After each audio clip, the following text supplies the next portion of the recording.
পঞ্চম শ্রেণীর শিক্ষার্থী বন্ধুরা, আজ আমরা আলোচনা করব 12 পৃষ্ঠা নিয়ে। উপরের ছকে দেয়া বিশেষ চাহিদা সম্পন্ন শিশুদের প্রয়োজন জেনে তাদের প্রতি আমাদের করণীয় বিষয় একটি তালিকা তৈরি করো। এই বিষয়গুলো পড়ে আমরা তাদের সাথে কি করতে পারি সেগুলো আমি এখানে অল্প কয়েকটি লিখেছি, তোমরা চাইলে আরও লিখতে পারো।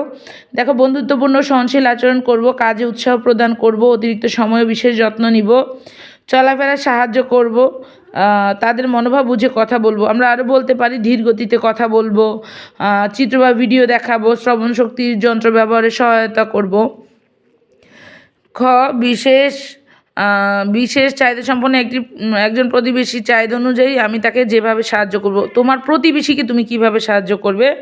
আমি তার প্রয়োজন বোধে সাহায্য করব, তাকে অবহেলা করব না, সম্মান, ভালোবাসা ও সহমর্মী হব, যে কোনো কাজে তাকে সহযোগিতা করব। তারপরে দেখো, আমাদের 13 পৃষ্ঠাতে বিভিন্ন ছবি দেওয়া আছে। উপরে ছবিগুলো পর্যবেক্ষণ করে বা বাক্সে দেওয়া শব্দ থেকে উপযুক্ত শব্দ নিয়ে শূন্যস্থান পূরণ করে অর্থবোধক বাক্য তৈরি করো।